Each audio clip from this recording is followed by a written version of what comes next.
All right, welcome back to 99. You are on the air. Hey, Brian. Hey, gang. Hey, Matt, how you doing, brother?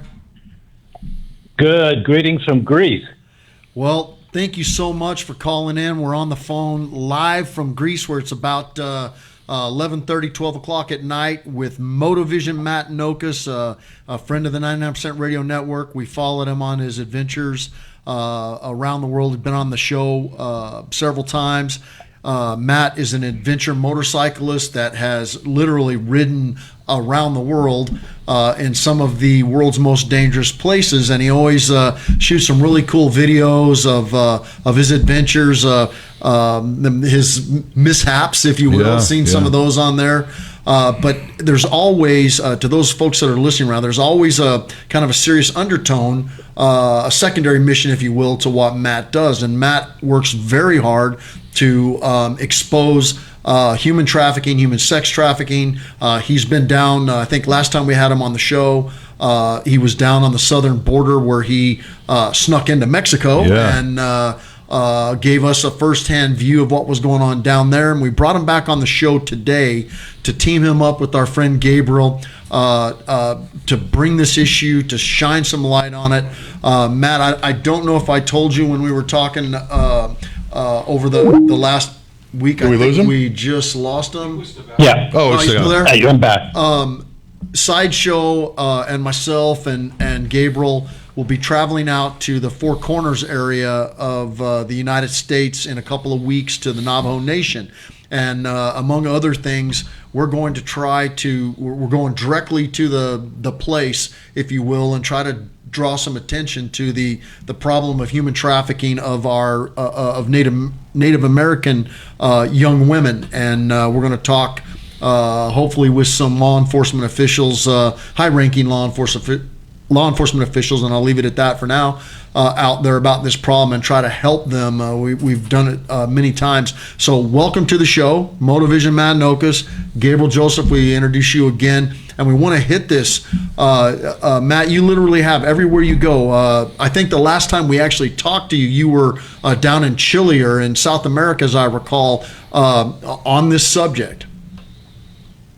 I just completed a 10,000-mile, 13-nation journey across the breadth of South America, from Brazil across Bolivia to Peru, and then from Peru north to Colombia through Ecuador, and then across the whole of Central America, Mexico, and then I landed on the southern border at Reynosa.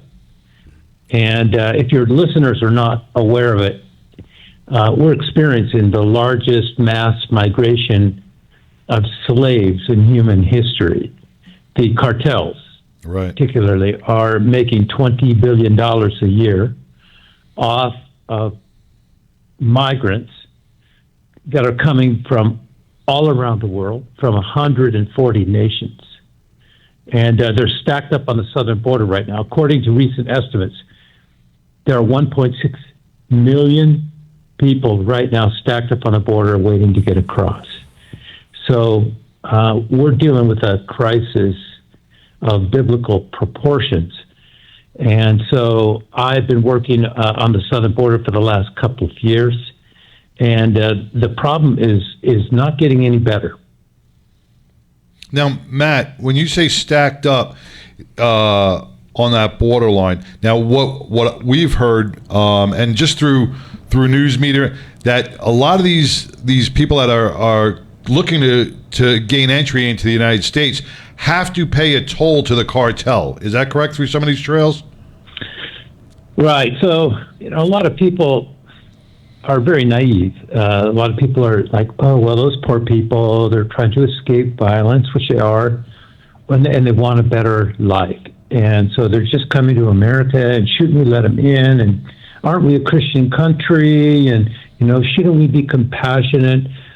But the problem is that there's no free ticket across Mexico. All the corridors, all the roads and passageways are controlled by the cartels. And to get across those roads, you have to pay. and you pay anywhere from $3,000 to $15,000 depending on where you came from. Some come all the way from South America. That's how much they have to pay.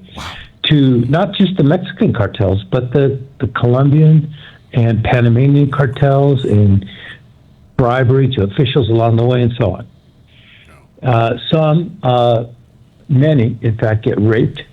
There was one young girl, about 13 or 14 years old recently. It was in the news. She had traces of DNA from 67 different men in her when they tested her. Oh, my God. So this is awful, what's taking place. It's criminal what's taking place. And, of course, the refugees, the migrants, they're never going to say anything. They're afraid that the cartels are going to come after them, come after their families. And you might think, well, can't they just promise them money and then not deliver it? They can't. The cartels get their phones, they get all their contacts, they call their families, and they will deliver on any type of retaliation if the refugees don't pay. Now, a lot of these women that do cross the border are getting handed off to other cartel leaders here in the United States, and they have to work for them. Isn't that correct? Yeah. They got a promise to pay their debt. So it's not a free pass into the United States. You got to come into the United States, and they will traffic you and work you until your debt is paid, which usually your debt is never ever paid. Yeah, I mean, I know personally one person who came up from Peru, and just like that, she got across the southern border, and now she's working up in Detroit as a waitress. So they worked out all this stuff. I don't know how they do it, but there's a vast network, and what people need to know is that the de facto governing body on the border is the cartels. They run the show. And absolutely. Matt, what really sucks is the way that the current administration facilitates this. And you and I, Sideshow, Gabriel, we know, and as do many thousands of others, the truth about this. These folks come up here, they have no voice. As you said, the cartels, they have a hook in them. Yeah. So in effect, these people are coming up here and they are indentured servants for somebody. They are off the grid. They are flying below the radar. They might have a job where they work as a waitress, but I can guarantee you where their money's going. Well, just think about it. If like what you're saying, they have a hook in you, right? Just now, say you had Family 12 in another country, right? And the cartel said, if you do not do this, we will wipe your whole family out. We will gut them like pigs. Yeah. We will torture them. What are you going to do? You're going to do whatever you have to do to make sure your family stays alive, and that's what these women and these children are doing, whatever they can to keep their families alive. Yeah, I've met people who were just released from the cartels, and they had post-traumatic stress syndrome. Little boys, 8, 9, 10 years old, showing signs of disturbing mental signs of mental breakdowns, because the cartels were so ruthless and they witnessed things that no 7, 8, 9-year-old should ever witness. Including, they knew of people getting shot and killed because they didn't come up with the money. Now, that's a vision that will never go out of a child's head. That really scars them for life. To come out of that as a child, that's almost impossible without years and years and years of therapy, good mental health, and a strong mentor and a family background and a support system. And most of these children do not have that. You've seen it on the border where they're throwing kids over the wall. Over the wall. They're throwing them over the wall into the cartel's hands. Yeah. Yeah. It's unbelievable, the kind of inhumanity that's taking place. And here's the sad part. Everybody needs to know this is not a political issue. The politicians have made it a political issue. And because the politicians made it a political issue, the country's paralyzed. The Democrats are against the Republicans are against the Democrats' position, and it becomes political. And it's not. It's a humanitarian disaster. It's a war. and it needs to be treated like so. You know what I find very ironic too? California, spelled with a K, for example, there's a big push for reparations, right, for slavery. Okay, and we all agree slavery's bad. We can argue, but nobody in America today is directly affected by that. But here are all these people going, you owe us hundreds of millions of dollars across the board in reparations because my ancestors were sold into slavery. So you have the same situation going on in America today. In the most part, I mean, there's slavery that happens around the world, as you know, Matt, but in the United States, it's mostly happening to people from south of the border. Okay, now there are smatterings of other races and stuff that the Homeland Security said come across, but it happens mostly to those from south of the border. Okay, and nobody's going, oh my God, this is a disaster. Right. For the country just waiting to happen. None of these people are going, you need to pay me $1 million because 200 years ago my ancestors were slaves. Right, but and no it's one's happening right under their nose. Right, no one's caring about the slavery that's going on right now. Yeah. And I can't imagine the things that you've seen, Matt, in these third world countries and on these back trails and these little villages where there are no laws or no straight up politicians, where everybody's on the take or taking bribes, and there's no safety net. How bad is it back there? If it's bad here, it's got to be 10 times worse over there. People need to read a history book. And I can explain it to people, but I can't understand it for them. And here's the simple facts. 13 million slaves were forcibly transported from Africa to the Western Hemisphere. The first slave to reach the Western Hemisphere was transported by the Portuguese, and it was in the 1600s. All right? Now, 13 million came to the Western Hemisphere. How many do you think made it to America? Can you take a guess? Out of the 13 million that came to the Western Hemisphere, it was about 400,000. How many do you think came to America? Take a guess. Wasn't it about 400,000? 400,000. Wow. Out of 13 million. South America and Central America received 12,600,000 slaves. America was a minor player in the slave trade. Still bad, but a minor player. And here's the other thing. We didn't, as a nation, participated in it directly. We inherited from the British and the Portuguese. So we inherited it. And then we decoupled from it, 100, 150 years later, whatever it was.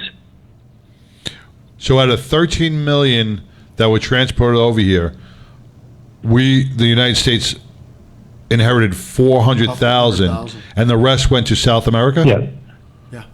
South America and the Caribbean. And listen, 8 million approximately. Now, you can Google this, so this is not secret information. If people can't get their fingers on the keyboard and get off social media long enough and get off their social justice kicks long enough to study facts, according to one person said, are the fingers of God. So just look up the facts. Just look up the facts, and you will see that America was a minor player. Now, listen, in Brazil had about 8 million slaves total. And when I say Brazil, it might have included Guyana and those countries, but about 8 million landed in Brazil. And this is where I started, at the very port, the largest slave port in the world. This is where I started my anti-human trafficking campaign across the continent through the Americas. I started it in Paraty, Brazil, which is between Rio de Janeiro and Sao Paulo, Brazil, and about 8 million people. Now, in Brazil, no one is talking about reparations, and there's not the black-white issue that we have in America. And I could tell you that the bottom of the whole thing is just regular, old-fashioned, socialist, Marxist redistribution of wealth. So they're taking a social justice issue, and they're driving it, into the bones of the American people to create a division and to, redistribute money. This is the bottom line of the whole thing. It's our politicians that are causing all this. But getting back to that number of 400,000, right now in America, we have more slaves in America now than we did back then. Is that correct? You are the expert on this. So would you say there are more people being held in slavery? There's more slaves today. Yeah, there's more slaves today in America than at any other time in history. Now, do we have... People just don't look at them as slavery. They're not, because they're not on a plantation, but they're at your local restaurant in Rowlett. 5 years ago or so, there was a group of Chinese folks, criminals, a Chinese criminal organization from down in Houston that was holding a household full of individuals, illegals from China, in indentured servitude. They were working in various nail bars around DFW. They had, you remember that? Yeah. They had people minding them. They collected their pay, tips, all of that, went back to But they had to work. to the Chinese Right. mafia or whatever. They had to work. Couldn't leave, don't speak English. So they don't know. They don't have cell phones, can't call nobody. The conditions that they're kept in are pathetic. People know about this. Our politicians know about this bullshit. And yet they refuse to act because I guess they think they're going to be good Democratic voters someday. Okay? Close the damn border. Build that wall. You know... Look, under Trump, we had only about 200,000 people entering America illegally for different reasons. Now it's going to be well over about 2.5 million this year coming across, and that's going to crush the economy. That will it will crush the infrastructure of most cities and states because they're not prepared to handle that. We see it now. Yeah, and the problem is Americans are getting hit by inflation. It's an invisible tax, and now we're going to have a social tax because all these additional people. Who's going to pay for their medical? Well, not only that, when you look at all the kids that are coming in, the extra school teachers, we don't even have the school teachers. We don't have the staff. We don't have the medical staff. We don't have the infrastructure to handle it yet. We don't have the people who are working to handle 2.5 more million people. Yeah, so these kids are coming in. They don't speak any English.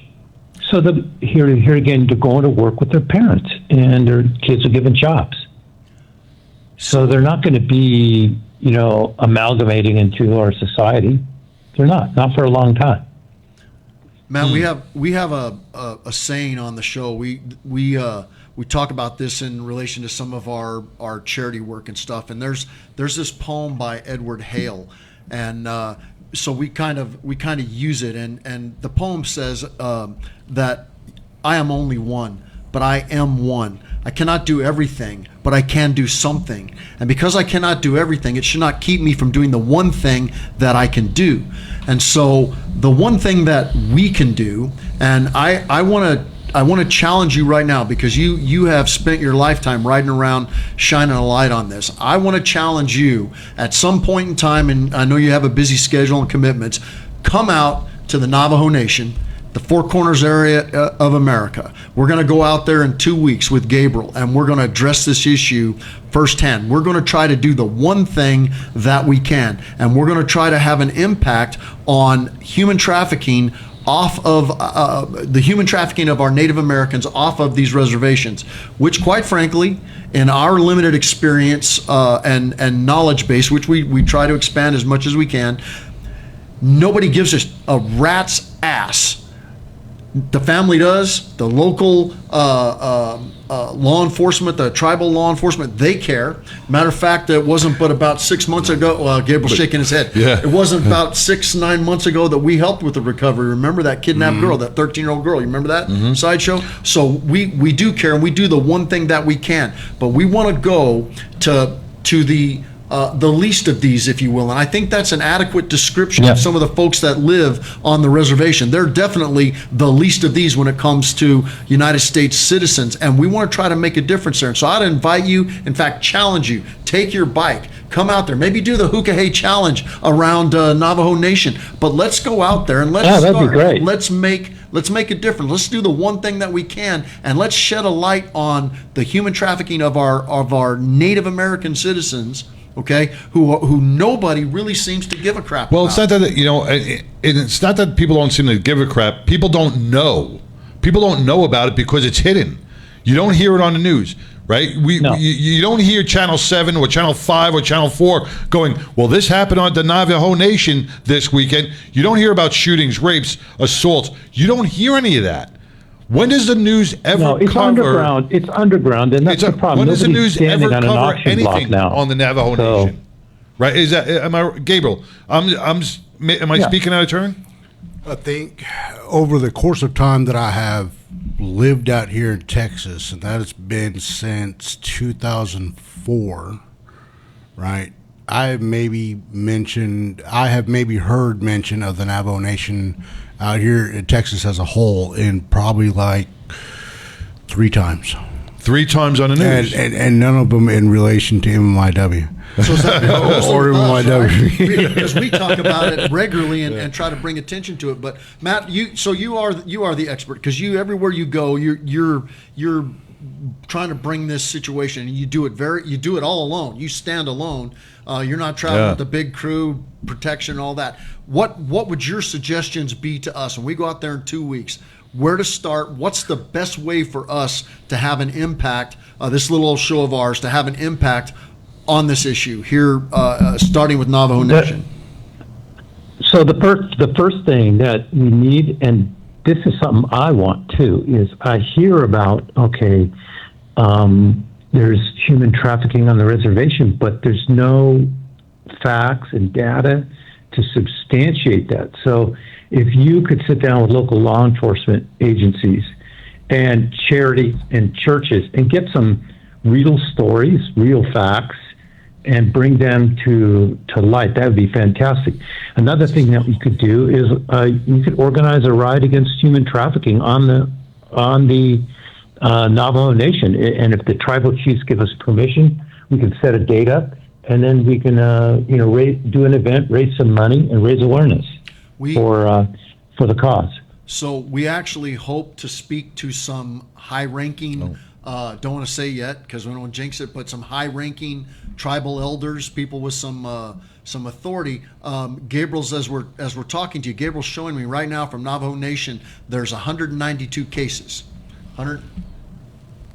Yeah, I'm looking at the list and the names and the faces. 192 open cases from Navajo Nation alone right now For this year. from 2022. For this year, wow. Yeah, October. It was that report said October 22. This list that I'm showing you right now, this list that I'm showing him right now has been updated as of June 11th, 2023. It's updated monthly. And right now we've had currently, since May of 2023, 12 people were removed from that list, and we added 22 people. Now, that is, what list is that you're looking at?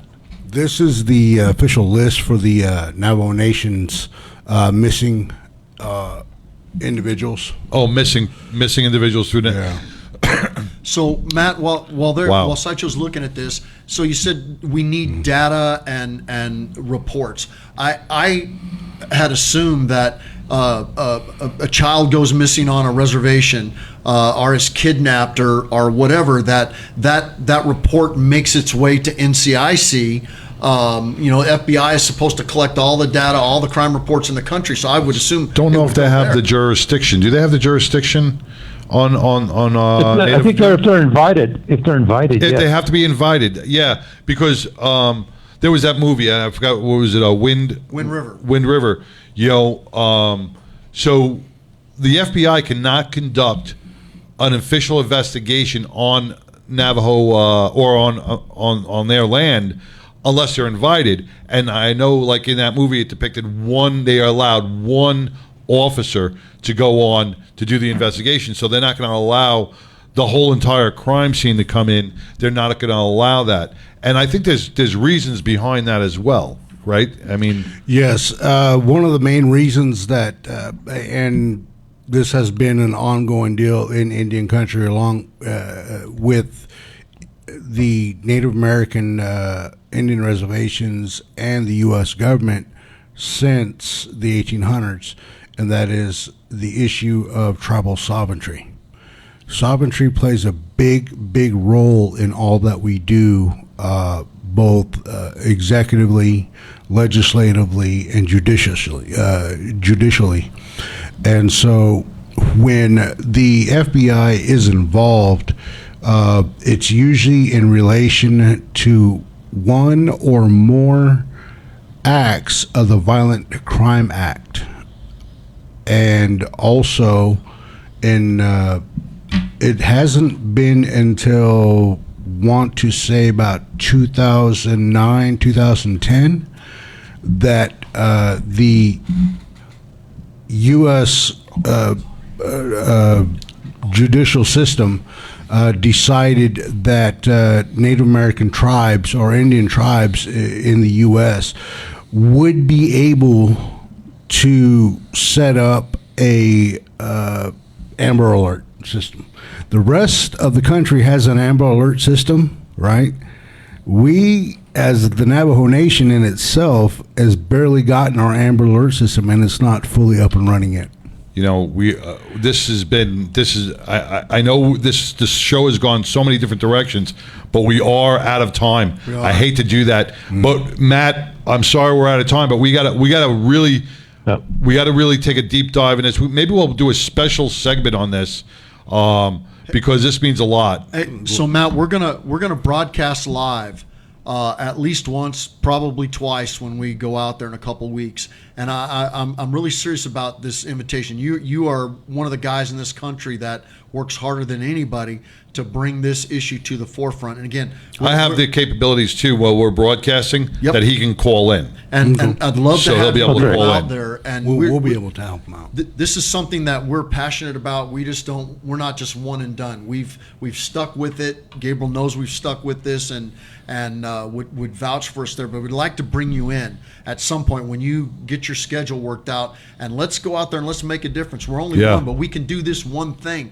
And we can make. I'm looking. Gabriel's scrolling through these names and faces of that's all somebody's of these family people that nobody's doing anything about. Nobody gives a crap about them. Right. And we're going to give a crap about Find out if you could find out what happens to these missing persons reports.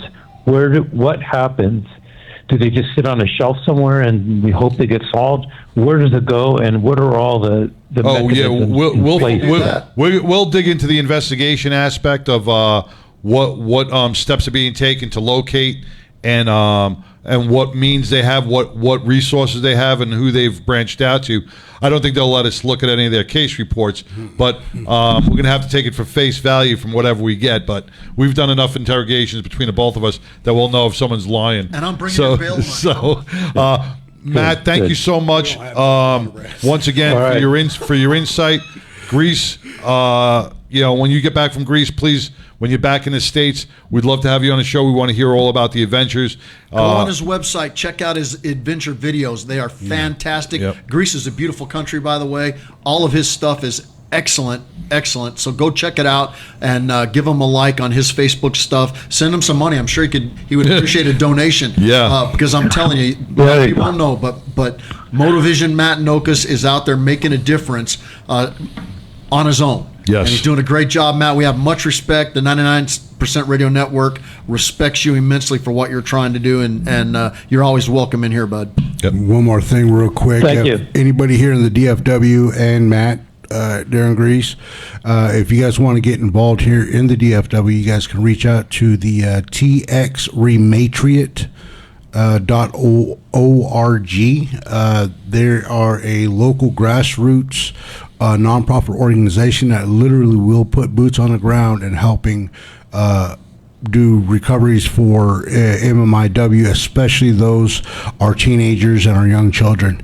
Very good people that do it, and comprised of American Indian members of tribes of the Caddo Nation, Choctaw Nation, Cherokee Nation. It's like they're all coming together. Well, and it's right here in the DFW area. Well, we'll get that out, and we'll get a lot of support. Gabriel, I want to thank you so much. I want to thank Darryl Worley.